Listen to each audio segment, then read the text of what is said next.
Genetic potential, the defining source of an athlete's talent and performance.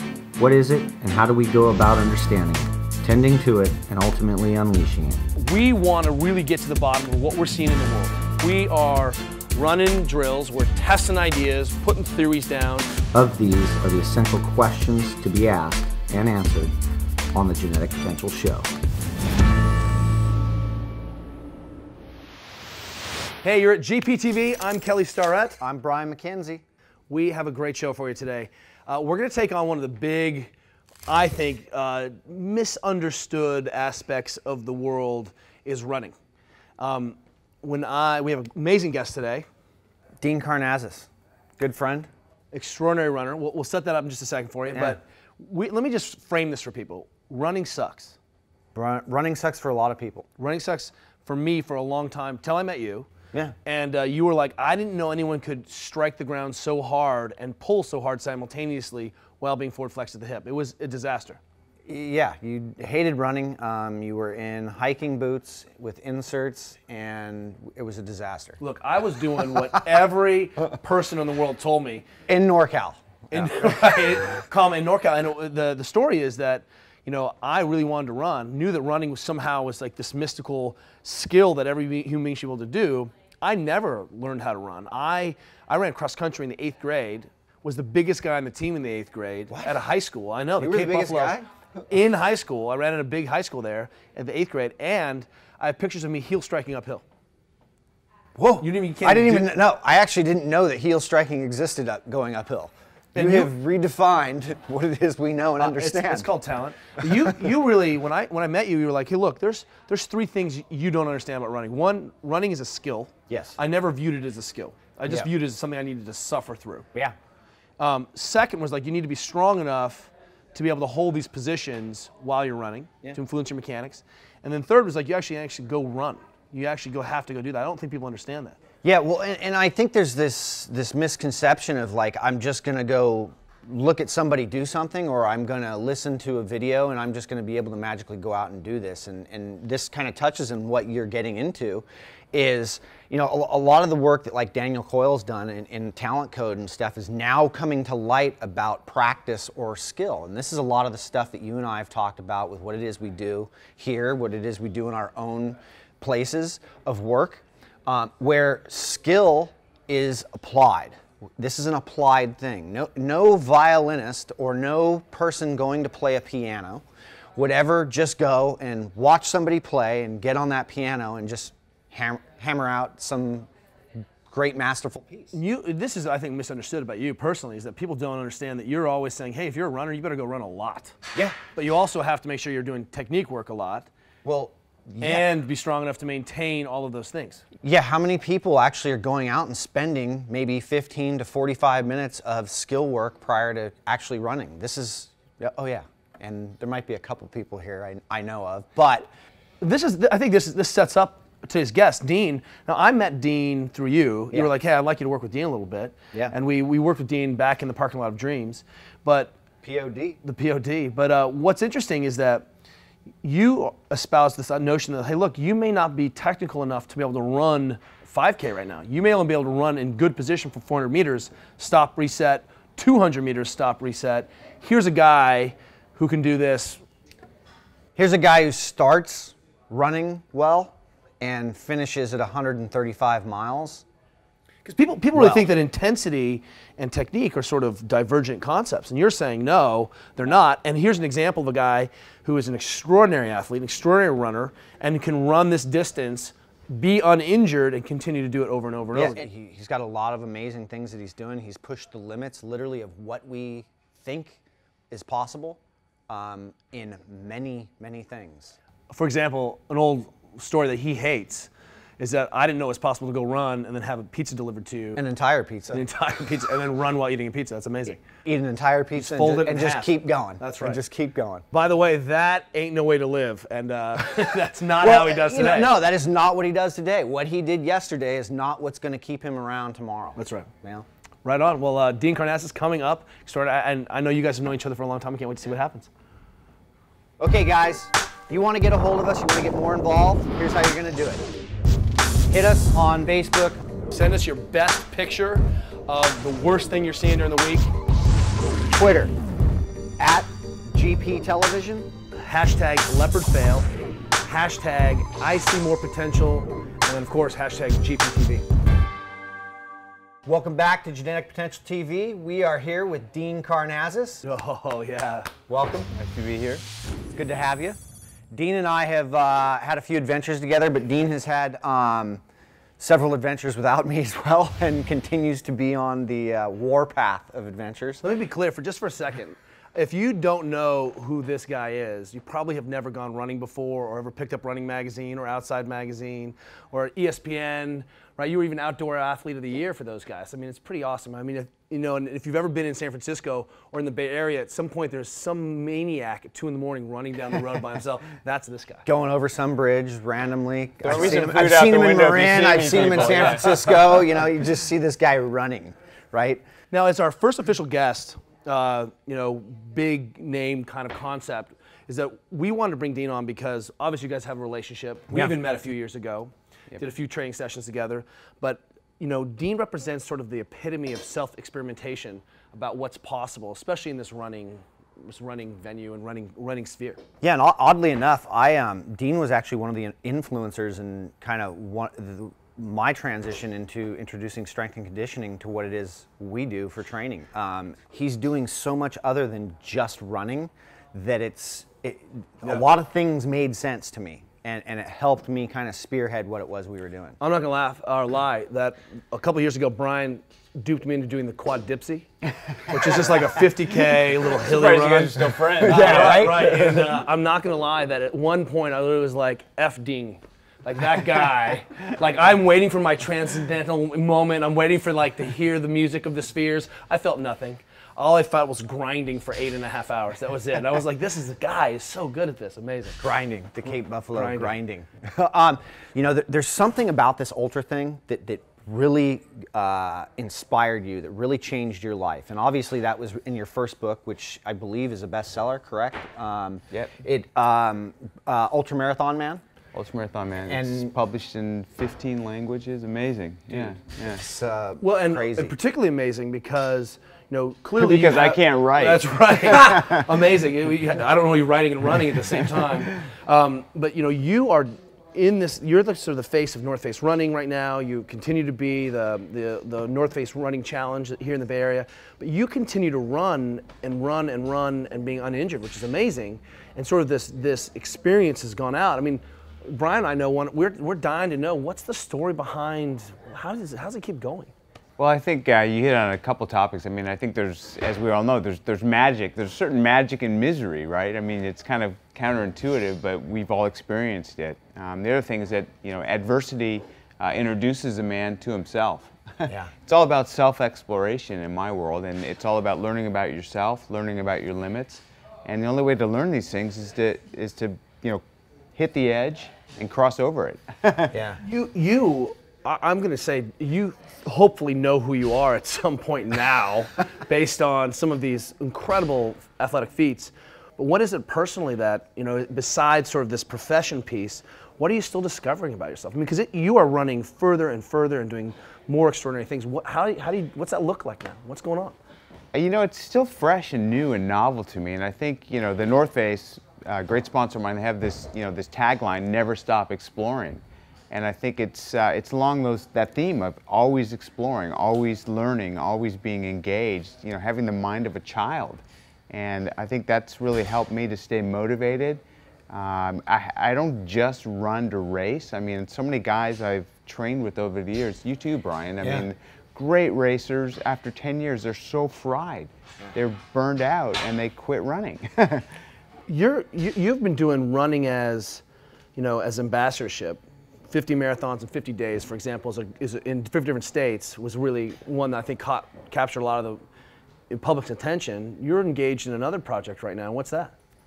Well, building on that theme, I'm trying to take that same sort of footprint globally. So I'm right now planning to run a marathon in every country of the world in 1 year. And there's 204 countries, so a global expedition. Yeah, I'm working with the UN and the State Department to get all the passports and permits and visas Of the 204 countries, only 109 actually have organized marathons. So the rest, we're having to GPS a route. You know, I'm working with Google to set up GPSing of an actual marathon route. Yeah. Wow. Vatican City, it's going to be a treadmill because it's, you know, a pretty small place. I mean, North Korea, I mean, they obviously are, they may have a really big, you know, marathon community. We just don't know about it. Is that what you're finding out? Just don't know about it. The key, yeah. On record, I believe 350 miles straight is at 80 hours and 44 minutes is the longest you've been out. Yeah, 80 hours and some change. Do we know of any other human being that's gone that far? You know, I'm doing some research on Phidippides, who's the original Greek messenger, and if the story is true, which is very hard to tell because you know what he did took place 2,500 years ago, he might have run further than that without stopping, and even engaging in a battle with the Persians at Marathon in the midst of that run. So, I think humans can go further than we think we can, and we're better than we think we are. And I think that, you know, sleep running taught me something that.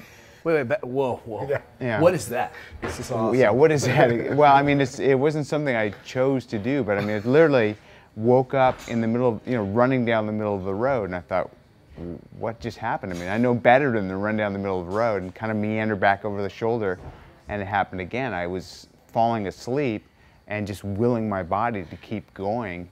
But I think the most remarkable element of that whole ordeal is that I woke up kind of refreshed. So awesome. Like your body just naturally refresh. It has to sleep. It takes a cat nap. It comes out of rejuvenated, and I just kept going. One of the things we experience or see all the time is that there's no off button. We're seeing that more and more, that people can go as far as they want to go. We see people run through broken bones and play football with bones sticking out, and so it ends up becoming an intellectual process. What are your strategies? You know, I think that you have to push yourself to failure, and only when you fail do you find out, you know, how far you can go. If you're not pushing yourself to failure, you're not trying hard enough. Right. So through failure, I've learned a lot more than I have through any success. I mean, success is celebrated, right? Yeah, we pulled it off, or we won this race, whatever. You don't learn that much. When you fail, you go through a lot of self-analysis. You really look at things, you dissect. For instance, the sleep running. I mean, it intrigued me. Like, if I could train myself to sleep run, you know, how far could I go? So I started studying migratory birds, and there's actually a bird that travels 6,000 miles without stopping. And what it does, it flies to a very high altitude, which induces a drowsiness. It actually falls asleep and glides downward, and then when it gets into a lower, more oxygen-rich altitude, it wakes back up, and that's how it sleeps. It doesn't stop for 6,000 miles. And I thought, that's just incredible. I just need to find a good hill, just glide on down. Crest Towns Pass, and then just fall down. I just think of the implications on like long distance driving for myself. I get it. Wow, that's amazing. Screw the Red Bull, Your first Badwater experience was one of those big learning experiences, right? Where Brian, holy crap. I mean, like, just summarize Badwater, just for the people who are not. Badwater is the lowest place in the Western Hemisphere. And 135 miles away from the lowest place is the highest place in the contiguous U.S., which is Mount Whitney. So the idea is to run from the lowest spot to the highest spot, 135 miles. Right in the middle of that is this thing called Death Valley. And it gets kind of warm out there because they have the race in the middle of summer. So the first year I attempted it, got up to about 128 degrees. I'll never forget at 2 a.m. when we went through Stovepipe Wells, a little outpost out there. The low temperature that night was 114. That was so it cooled off to 114. Yeah. It's a dry heat though. It's a dry heat. Yeah. So I had just thrown my electrolytes out. I mean, I was super dehydrated. I hadn't seen my crew in hours. I was out there in the middle of nowhere. You've seen what it's like, and all of a sudden I see this old Miner 49er crossing the road coming at me. This guy, he had a big beard and a gold pan and overalls, and he came stumbling across the road saying, "Water, water, I need water." And I'm looking at this guy going, oh my God. And I had a handheld water bottle, so I kind of aspirated some of my water into his gold pan, and I heard the water then sizzling on the ground. I'm like, oh my God, that was a hallucination. And then it got better. I saw like dinosaurs scampering off in the desert. Of course. Yeah. And next thing I know, I wake up in a hotel room in Lone Pine. So I look up and my crew's surrounding me. I'm in a hotel room. And I'm like, where am I? What happened? And they said, well, you know, we're driving all around the desert looking for you, and we found you passed out on the side of the road. And we put you in the car, we brought you to this, you know, this hotel, cranked up the AC, you've been asleep for 6 hours. And I'm like, hold it, guys. I didn't finish. I mean, I wasn't done. And I'm like, no, Dean, you were very done. Yeah, you were very finished. We saw. And that's how my first experience ended at Badwater. So I only made it about 75 miles the first year. And then now, 2004, you won it. 2004, I survived the fastest. Survived the fastest, yes. Yeah. Yeah. If we take the concept that you're saying, okay, you're realizing you can go as far as you can. This kind of self-experimenting, you're figuring out all these pieces, reinventing the wheel, or inventing the wheel for the first time. Maybe it was 2,500 years ago, but we didn't have the internet and couldn't write books about it, so we dropped that embodied knowledge. We discover it. Now you're starting to see that marathoning can go kind of be a global ambassadorship. You can talk about shared common suffering and exercise and training. How do you take those concepts and then spin them back into like the average person running their first 5K or 10K? What are the sort of Formula One concepts back that you teach in some of even these mountain 10K runs with the North Face? Yeah, you know, it's amazing that I have actually a kind of a brand in that 5K and 10K world. You know, or people that are just trying their first race, even walking a 5K. You know, because here I am doing these extraordinary, you know, punishing long events and thinking there's something that's resonating with what we do, even with those folks. You know, just to get off the couch for the first time in 10 years and walk a 5K is pushing the limits for some people, for a lot of people in this country. Absolutely. Yeah, and I mean, so for me, just to try to, I don't want to say dumb down the things that we know so much about, but speak on their level. So put yourself in their shoes. And I mean, I counsel people just first and foremost, just start from the ground up. Buy a pair of good shoes. If you're going to walk a 5K, invest in a good pair of shoes, and you'll be more comfortable. And if you're feeling lazy and uninspired, you'll have spent a ton of money on these shoes, and you feel really guilty about not using them. Whatever tool works, right? Yeah, Gold miners are good shoes, I get it. So your nutrition is one of the biggest parts of your life. I know that from my perspective, not only the time I've spent with you, but because we've bounced several things off of each other, and we both experiment with things. Maybe you can touch on some of the things you've actually gotten into, tried, maybe some of the more extreme things, and even what's working now. Yeah, absolutely. Well, I mean, I'll start by saying, you know, people change. I'll never live down the story of, you know, ordering a pizza on the run, having it delivered to me. So I mean, I used to just mow as many calories as I could get in my body. I didn't care what the source was. I mean, pizza, you know, French fries, whatever, bring it on. You're not alone. Exactly. We're all there. Well, and I'll be honest. I mean, I've worked with some like the best adventure racers, and they come out of, you know, running a marathon and paddling, and they're like, I can only eat these Cheetos because that's the only thing that tastes good. Is that a different phenomenon of you just saying I got to get calories in? No, I've tailored what I eat based on how it makes me feel and my performance. So I've really learned, like you have, Brian, to tune into your body. And you know, when you put a certain food in your system, it's going to make you feel a certain way and perform a certain way. And I noticed that as I refined my diet and started cutting out trans fats and hydrogenated oils, actually any processed foods, I started feeling better. My energy levels were more consistent, my performance was better, my recovery was better. So I've just evolved naturally, listening to my body, reading a whole lot about nutrition, and throwing all convention out the window. I mean, I've got a friend who's an extraordinary runner who's a fruitarian, and he literally lives on fruit. And I thought, okay, Michael, you're shitting me. There's no way. There's no protein in your diet. And he's an honest guy. He's like, some days I eat 25, 30 bananas. Yeah, I mean, he eats 50 oranges some days. He's a fruitarian, and he's been this way for 2 years. He runs a sub 2:30 marathon. He's won a number of ultra races. He ran Badwater first year. He runs Spartathlon every year. He's just an amazing guy, and that's all he eats. Do you think that the ways that people are rationalizing, or hey, I eat fruit and I'm doing well, is that sustainable? Because you really are the model of sustainability. Well, you've actually tried the fruitarian approach. I've tried it, and I just find that I need protein. I mean, I don't perform that well without a bit of protein. So lean protein to me is a good thing. I mean, I eat a ton of salmon, you know, sustainably caught wild salmon from the Pacific. What do you eat when you run? Like, what's that look like? You know, one thing I've really found to be magical is coconut water as far as hydration. So hydration for a runner is really key. And one thing with putting a lot of sweetened, well, you know, I mean, look at what you've developed. I mean, if you put a lot of sweetened or very concentrated sources of sugar in your gut, it can create all kinds of problems. Havoc. Yeah. You know, I mean, and that was one of the experiences I had with John Radich, who's a big Badwater guy too.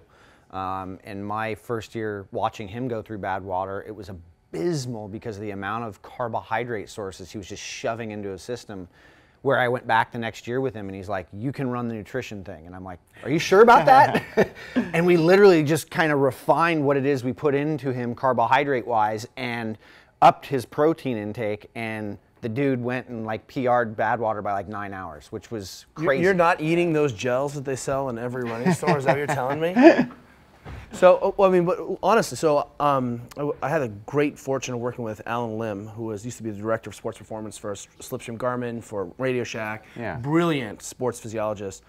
You know, he's given his athletes rice cake and almond butter and some honey. Is that more towards this whole food model? Those are cyclists living the 100 miles a day dream. You know, they've figured it out. They're eating sandwiches and things on the road. Is that what it looks like more for you? Well, you know, I've done a lot of cycling races as well. So I've done 24-hour mountain bike rides, primarily for endurance. You know, so I mean, literally riding nonstop for 24 hours.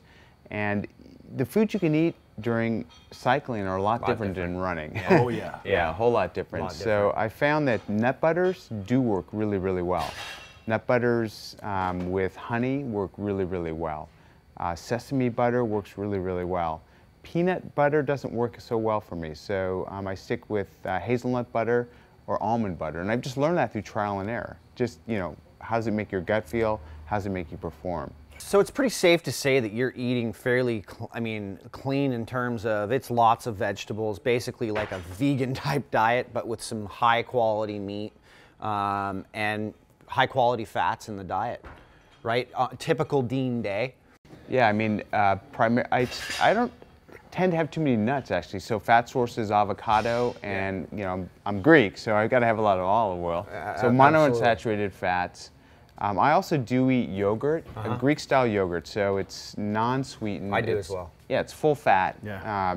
and I find that it really is actually well for recovery. So, but other than that, it's pretty much nothing processed. I mean, Jack LaLanne had a great saying. He said, if man makes it, don't eat it, and if it tastes good, spit it out. The naturopaths have been saying, like, if it's white, don't eat it. If it doesn't rot, don't eat it. Yeah. Right? I mean, same. You know, it's interesting. Get rid of the 3 white, man. So how do you?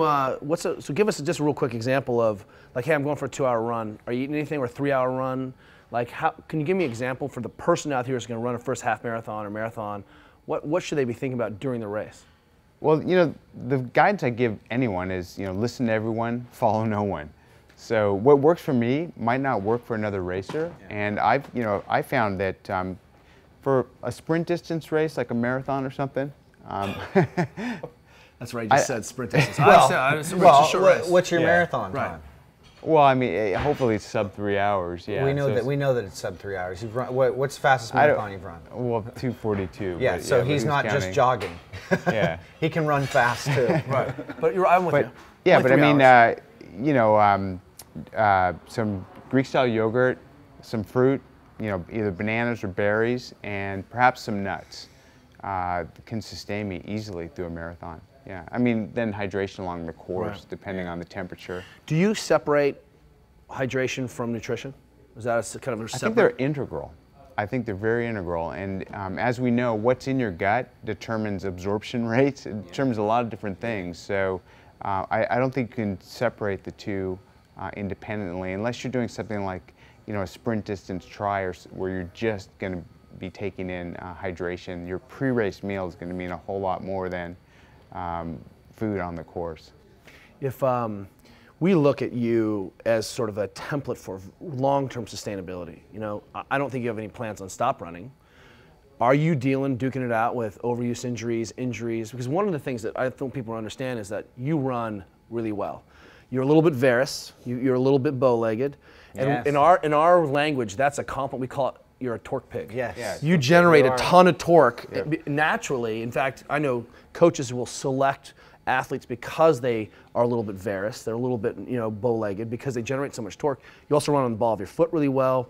So you have some beautiful natural mechanics and body mechanics and technique that really supports this, which I think is, of course, a whole nother conversation. But you have been injury-proof for a long time. What's that adaptation recovery? How much time do you spend getting your body ready to be able to do these things? Well, one thing with my biomechanics, like you noted, I mean, my alignment is really good, and that's hereditary. I mean, it's nothing I've done to train for. And they say the best thing you can do as a long-distance runner is choose your parents well. Damn. But I also think that cross-training is critical. I know you guys subscribe to this as well. I think too many runners get injured because they just run. So I think building overall body strength is really critical. Leg strength, as well as core, midsection strength, as well as upper body strength. Because if you've got a more developed upper body, you can really pendulum your arms and take a lot of load off your legs, right? You can driving with your upper body, and to sustain that for even a marathon distance, you really got to have a developed upper body. The other thing you'll notice when you look at someone's race photos, say at a marathon, when they start out, their form is very good, the first 20 miles, and you see them coming through the finish line, they're waddling like a penguin, You got race cancer is what I call it. Yeah. So you got hit by the race cancer. They don't have the muscle Just strength. ill-prepared. Well, they just don't have the overall muscle strength to keep that good posture throughout the course of the race, and that's where they get injured at those last 6 miles. So I really think that cross-training has helped me a lot stay injury-free. The other thing... You do look like, when you start and finish, you look the same. You're upright, you're running the same way. I mean, and that's by intention. I mean, This is one, yeah. I mean, this is one of the things that I noticed first with Dean was when I went out with running with him for the first time, like really running with him, where I'm literally behind the guy, trying to keep him positive about something, and the guy's running almost perfectly how I teach running. It's like, this is what we're looking to get people to do, and here's a guy who's actually doing this. And he's sustaining this over a very long period of time. I mean, I think that's the beauty of running. It's, one, it's very simple. It's something anyone can do, but then again, it's complex, and you can really delve into all of the nuances in running. I always joke with my dad, who's a big golfer. I'm like, you're just hitting a ball with a stick, Dad. I mean, how much is there to it? He's like, you're not even scratching the surface there, boy. Right. Well, and that's something that I think you're doing with your North Face. You're creating running clinics. I mean, you're really trying to teach people how to run and to teach people how to run efficiently for the long haul, And get new entrants in. I think that the more people that join our sport, the better off we all are. We all can make a better living doing what we love, as well as a healthier society is a happier society. Let's face it, when you're healthy, your demeanor's better. You're more pleasant to other people. You just feel better about yourself and about the world.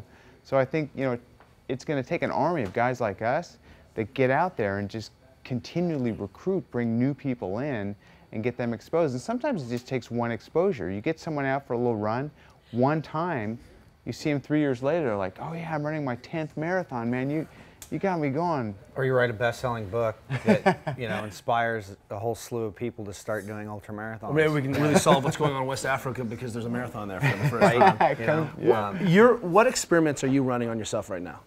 Like, what's your brain? What piece are you dealing with right now? I'm dealing with the crossover between leg speed on the road and still maintaining climbing on a trail. So, in the next 6 weeks, 7 weeks, I've got 8 marathons coming up, road marathons. So, Boston Marathon, San Luis Obispo Marathon, Big Sur, and these are road marathons. Flat marathons. Flat, yeah. Well, Big Sur's not so flat, but And then in between those, I'm doing a lot of trail races. So, things like the Western States, where you're just on single track trail. That in between those marathons, people are laughing off camera, but they're going to drop in the He'll just drop into Western States. Yeah. Well, that's so that's a primer for Badwater, probably. It is. Are we doing Badwater again this year? Yeah. So Badwater actually comes 2 weeks or so after. 2 weeks this year. 2 weeks after Western States. So he's going to go do Western States, which is 100 miles through the Granite Chief Wilderness up near Tahoe. And then he's going to drop back over towards Las Vegas in the Death Valley. And are those different disciplines? I mean, running a marathon is obviously a good training block for you. Once a week, a big, a 20-mile training block.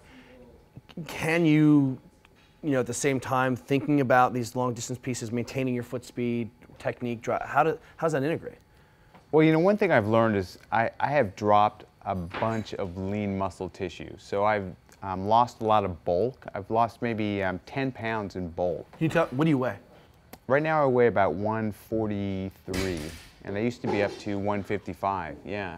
So I've really leaned up, and I've only traditionally had about 3 to 4% body fat, so that hasn't changed. It's just I've lost a lot of lean muscle on purpose because one, it slows you down. I mean, muscle requires a lot of blood circulation, so it puts extra burden on your heart because you just got to service your muscle that require a lot of blood flow. Oh, is that my problem? Oh, okay. That's why you're not running Western States then going and doing Badwater, but I'm just saying. Do you, because we're always talking about neuromuscular efficiency, we don't care how much muscle you have, we care how strong you are. Yeah. What your strength to weight ratio. Yeah, and I think a lot of people confuse that big time, like where you're looking at kilograms to watts, or you're actually looking at serious strength pieces where you actually, strength doesn't mean big, And you're still, how many times a week do you kind of cross-train, strength train, do your kind of bodyweight stuff? Or not even Seven. I mean, well, a couple things I do is, one, I don't ever do what we're doing right now. I never sit down. Yeah. Literally, my whole office is set up at waist level. So I do all my... Boom. Did you hear that? Yeah, someone's at almost like we've been talking about that a lot in the world, thank God. Yeah, I never sit. I'm always on my toes, bouncing around, primarily barefooted with a pair of socks on. And then I've got a pull-up bar, a dip bar, a sit-up mat in my office. So I'm constantly cycling through just natural body weight, sets of push-ups, pull-ups, sit-ups, how many pull-ups dips. I do 6 sets of 15 pull-ups at a time. 6 sets of 15? Well, I mean, in regular military, then behind the neck, and then basically... Do you think that that's typical in the running endurance community to be able to just crank out 80, 90 pull-ups in a day? I know runners that can't do a single pull-up. A lot of them. I can talk about the efficiency of what's going on. Look, one of the things I think is remarkable about that language is that it really speaks to how long you've been doing this. Floyd Landis, that brilliant cyclist, he had this statement. He's like, there's no such thing as overtraining. If you overtrained, you didn't work hard enough to be able to work that hard. Under-recovered. And he's like, whoever works the hardest wins. And it sounds like you've gotten to a place where you can really work hard. Yeah, and I don't think I've hit the limit. I mean, I go as hard as I can. I still think I could have gone harder. Yeah, I don't think people really realize, though, that you actually do work on, there's speed work days, there's days that it's hill stuff, there's days that, there's intervals, windsurfing days, there's surfing days, there's surfing days. Yeah. There's hill repeat days, there's flat, the LSD, long, slow distance days. I mean, really changing up a lot. There's road days, there's trail days. I think that's one of the things, too, that keeps it so fresh for me is I never run the same route twice, Yeah. Yeah, wow. I mean, every day I do a different route. I have a 400-meter run in my neighborhood. I'm never going to do it again. I'm just going to go the other way. I'm going to run to the fridge and back to the garage as many times as I can. Of course, I have run for 48 hours straight on a treadmill, and that wasn't changing things up too much. I ran 212 miles, and I didn't move a step. I stayed in the same place for 212 miles. I've gone 32 in that position, and that was enough for me. We wanted to start a segment with you, first time, some questions. We want to start to formulate, like Bernard Pivot has his questions, Inside the Action Studio has their questions. We'd like to have our sets of questions, right? All right. So, you want to take the first one? No, go ahead. What are you afraid of? Like deeply down, there's something. What are you afraid of? not living up to my potential. You know, not being the best that I can be. How much sleep do you get? Not much. 4 to 5 hours a night usually. Last night was about 3. Is that typical for you? How long has it been like that? I think it's hereditary, a lot of it, because my dad doesn't sleep much. And I mean, I know great athletes, and they say if I don't sleep at least 8 hours, I'm fried, and 10 hours is better. So I think it's just a hereditary thing. My dad doesn't sleep very much. I noticed a shift when I hit 30. I started sleeping less and less and less, just not needing as much sleep. And I know it's counterintuitive, right? Yeah. It's only counterintuitive if the data doesn't support it. You continue to get faster, you continue to get better, you continue to be able to kind of express that wattage and output, and being injury proof in that. I think that's what people don't realize. That's still part of your grand life experiment. And I don't, that's 3 hours, 4 hours of high quality sleep. High quality, but it's not as deep a sleep as we think. I mean, I've More like used a REM monitor. cycle? Yeah, Yeah. exactly. Yeah. So I think there's a lot to be learned about recovery and sleep. I really do. Because I'm not sleeping. I mean, you look at all prescriptions of what's required for proper recovery, and I'm just not getting that much deep sleep. I'm more in a REM state or a light sleep state. Amazing. Yeah. Who's your hero? My dad. Yeah. Yeah, my pops. Yeah. I've met him a couple times. He's a good man. I mean, he said to me one time when I was a kid, he said, you know, it doesn't matter how many times you get knocked down, it's how many times you get back up on your feet. Boy, that's the truth. Yeah. If you're running forever, And ever. if you could go back in time and change one training output piece, one race thing, go back and make one mistake, correct it, is there one you could point to? One particular mistake? One idea, one mistake, one thing? I think there's been a couple times I've dropped out of races. It hasn't been many, but kind of my criteria I use for dropping out is if I think I'm going to do damage to my body, either injury or lasting damage, and that's kind of where I stopped. There's been a couple times where I thought, I probably could have pushed through that. Yeah. But again, only having DNF did I learn, okay, I can get around that, and here's what I should have done. Yeah. Yeah. Yeah, that's great. Last question. Yeah. Do you think that the recent sequester of the government is going to affect kind of like long-term Chinese bond prices? Oh, I was told there'd be no math. We our staff, our crew has been begging for you to prove that you can do some pull-ups. Can you jump? I mean, you're cold. You mind just jumping up and doing a pull-up for us? Pull up? Just one pull-up I right don't know there. if I can, boys. Come on over. Come on, bring that handle. Can we get it over here? You said an operative word, jump. My vertical jump is about maybe. It's got to be higher than that. No, it is Here we horrible. go, dude. You can jump right here. You stand up. Can you get that bar? Oh, I think I can get that No problem. No problem. Can you? Whoa. Oh, that's what's up. The All truth. way down. Up behind the neck. The pull-up test. Not 1, 2, 3. Up. Help me up Now he's just showing off. I love it. I love it. Oh, you still have one more in there. I love it. 4. Cold. Yeah, no, I think I can. Yeah. Step on down. We love it. Let's just come over here.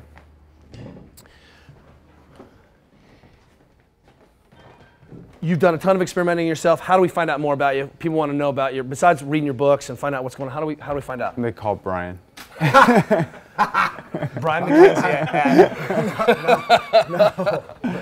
I have a website. I mean, it's What is it? It's ultramarathonman.com, just named after my book. So, yeah, it's all there. Dean, can't thank you enough. No, For, it's an honor, for coming you guys. on. No, it's a great honor. Yeah, pleasure's mine. We yeah. appreciate it. Crew appreciates it. This is something that we really Hope you wanted guys to learned happen. something. Yeah. We can run with you at these North Face challenges. Where are those? There's 6 of them across the country, from New York all the way here to San Francisco. So there's New York, there's Atlanta, there's, where else is there? They're across the country. I mean, if they just go to just North Face Challenge. North Face Endurance Challenge, or go to my website, they're all listed on there. Yeah, we have one in Kansas City, Missouri now, a road race. So yeah. And you run all of the events, is that right? Yeah. Yeah. So people can kind of catch you at different stages? I usually run out a couple hours with each of it's a staggered start, so yeah. Cool. Yeah. Great having you, dude. Thanks so much. man. See you down the road. Welcome back to GPTV. This is a segment we're calling the mailbox. So we've got some hot stuff going on right now, don't we? This week, big piece of research that came out that proved that exercising works. What? I know. Ohio State study coming out in the Journal of Strength and Conditioning really looked at, I think what's interesting about this study, and we'll put the link is up below, is they took about 43 kids at a college, had them exercise intensely with barbells, functional movement, classic strength conditioning, using that as a stimulus to drive exercise, right? CrossFit, intensity. Whoa. And then tested that on something that was really good. They did the kind of a graded VO2 max test on a treadmill, which is sort of the gold standard for VO2, right? Yeah, that is the gold standard in the endurance world, is it not? So what's interesting is that this study demonstrates significant changes in VO2 max output, changes in VO2 using this other way of training. I believe it was about 5% increase in 10 males. weeks. Yeah. I think what interesting for me, is we're still, as a classically trained scientist, I'd say that we're still struggling to prove that what we know works in the clinic with good studies, because it's difficult to do this. Yeah. I think there were 18. They had about 18% or 16% injury rate in this thing. So some participants were injured. We're not even saying how they were lifting or what they were lifting, just that 16%, 18% didn't complete the study for injury. Which I would imagine in any type of program, that's something that happens. I mean, what, 79% of runners are injured every year, so. Or just saying that, hey, look, using these movements instead of, because running on a treadmill, and retesting that is sort of a kind of a high rep iteration where I'm low likelihood of getting injured over a 12-minute test, and yet training for it is very, very complex. We don't know the backgrounds. We don't know different story. That's right. But for me, the thing that really sticks out is, we even old strength coaches call it Texas cardio, where you get to do some steady state lifting. I can't believe you just brought that one up. a couple of heavy deadlifts on the minute for 15 or 20 minutes, your heart rate goes up and stays up. Just stays. And it's maybe God doesn't care how you get your heart rate up. Maybe he doesn't. But I think this is also interesting based on what we know about how the modern way we're training athletes. I think this it helps validate a lot of the stuff that not only I do, but what CrossFit does, but what you do. But for me, studies really don't mean a whole lot. For me, it's self-experimentation, or me experimenting with my own athletes and the results I'm getting. And when something doesn't work, we don't use that. When something does work and we get a response out of that, we test it again. We test it again. Yeah. What do we have here? And we continue to do that. Well, with our guest today, he was talking about doing some strength training pieces. It's almost like I get a second VO2 kind of recap, or a second VO2 challenge in addition to my running challenge. So I've had two pieces in there. Yeah. Something was interesting that happened to me when I was doing a lot of long distance stuff at one point in my career, and it was typical long, slow distance stuff. Thought I was fit, got introduced to the CrossFit model, and came in thinking I was fit, and met the fitness reaper per se. And felt during in one of those pivotal moments is like during a Fran workout, and dropping the bar during the 15s and just questioning life, maybe having a close relationship with God at that point, and thinking it was the weight that I was using in the thruster that was the problem. But the fact is there was not enough oxygen in that room. That's right. That I could get into my body. Now, when I was racing, I did a graded VO2 running test, and obviously we ascertained that maybe I wasn't the world's best runner at the time. Yeah. What was interesting, I was doing a ton of biking, I was doing a ton of high-end paddling racing, I was doing lactic training on the water, I was on the hand bike doing intervals, right? And then when I retested on the interval, I retested on the bike or on the treadmill, I didn't improve. And people were like, well, I'm so confused, you didn't improve. And it turns out that we know that VO2 is very specific for different sports. What I think is interesting about this study particularly is that, hey, these global body press, push, press, squat, deadlift kind of things did in fact translate over to the golden standard of running on the treadmill. Absolutely. Absolutely. I think that's the kernel. That's a big, that's the big part of it. Everything's changed. Everything's changing. That a lot of what we've known is now coming to fruition. And it's not that I don't like the study. I will use studies just because there's a lot of people who want to eat that stuff up. And it's hard. It's actually hard. We need to do that studies. I'm engaged in a couple studies right now. Yeah. You know, and just the rigor, how difficult it is to actually have a good study appear in a peer review that also is kind of goes along with our clinical experience. Yeah, absolutely. Yeah. Okay, guys, you want to get a hold of us, you want to get more involved, here's how you're going to do it. Twitter, @GP Television, URL, www.geneticpotentialtv.com. We're trying to put down a few hashtags that will help us cycle through this. One is #LeopardFail, #I see more potential, and then of course #GPTV. These are going to let us see exactly what we need to do for the next show, get us more involved in what you want to hear. An amazing show. I'm not going to lie, I'm going to go run tonight. Pretty incredible. I know you are. And then I'm probably going to lift some heavy weights afterwards, and I'm probably not going to eat a pizza after I run, even though that's what I want to do. Why don't you tune in next time? We have so many good stories to tell. What we found is that we're now into the process, and it's been an avalanche of ideas coming. So hold on to your butts. It's going to get real. Yeah, we've got a lot of stuff coming your way.